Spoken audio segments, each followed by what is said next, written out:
សួស្តីបងប្អូនទាំងអស់គ្នាថ្ងៃនេះខ្ញុំធ្វើមុខម្ហូបអង់គ្លេសមួយដែលគេយកសាច់ក្រកមកធ្វើចំពោះសាច់ក្រកបើបងប្អូនអត់ហូបសាច់ក្រកសាច់ជ្រូកយើងយកសាច់ក្រកសាច់គោយកមកហើយខ្ញុំធ្វើខុសពីអង់គ្លេសបន្តិចដោយសារអីខ្ញុំធ្វើបែបខ្ញុំភាសាអង់គ្លេសគេហៅថា sausage in onion gravy អញ្ចឹងខ្ញុំយកសាច់ក្រកសាច់ជ្រូកហ្នឹងខ្ញុំដាក់ទឹកក្តៅទៅហើយខ្ញុំដាក់ចៀនខ្ញុំអត់ប្រើប្រេងឆាទេដោយសារសាច់ក្រកវាមានជាតិខ្លាញ់ចំពោះអង់គ្លេសគេធ្វើអ្នកខ្លះគេដាក់ក្នុង oven អ្នកខ្លះចៀនដាក់ប្រេងឆាឡើងមកកណោហើយដាក់ប៊ឺទៀតអូយទលាន់ណាបងប្អូនអើយនៅពេលដែល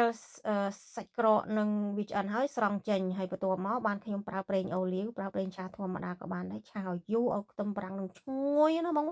ឈ្ងុយឡើងទន់ណាហើយបន្ទាប់មកខ្ញុំដាក់ម្សៅខ្ទឹមសដាក់ម្សៅម្ទេសម្រេចអំបិលខ្ញុំអត់ប្រើស្ករទេធ្វើម្ហូបអង់គ្លេសកុំរស់ប្រើស្ករណាហើយខ្ញុំប្រើដុំស៊ុបគោរបស់គេដែរមួយដុំពីរដុំតាមបងប្អូនហើយអាម្សៅ coriander ហើយនេះអាម្សៅនេះ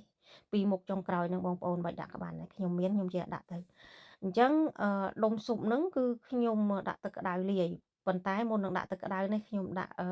ទឹកស៊ីអ៊ីវពណ៌ខ្មៅគេហៅ dark soy sauce យកមកដើម្បីដាក់ឲ្យវាមានពណ៌คล้ายជា gravy លាយទឹកចឹងទៅហើយបន្ទាប់មកដាក់ចូលទៅម្សៅពោតនេះ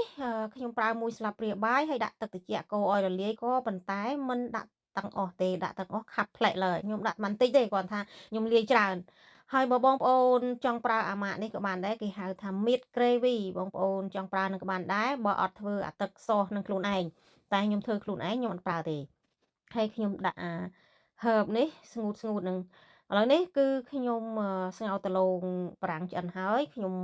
កិនវាឲ្យម៉ត់ទៅខ្ញុំដាក់អំបិលបន្តិចម្រេចបន្តិចម្សៅខ្ទឹមសបន្តិចហើយម្សៅ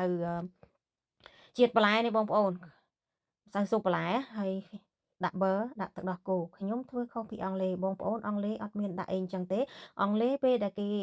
ធ្វើគេដាក់តែប៊ឺហើយនឹងទឹកដោះគោទេខ្ញុំថែមគ្រឿងផ្សំចឹងទៅឲ្យវាកាន់តែឆ្ងាញ់ហើយបន្ទាប់មកបន្លែបងប្អូនចូលចិត្តបន្លែអីបងប្អូនដាក់បន្លែនឹងថែមចឹងទៅស្ងោរឬចំហុយអីតាមបងប្អូនចូលចិត្តយកសាច់ក្រកហ្នឹងមកដាក់លើ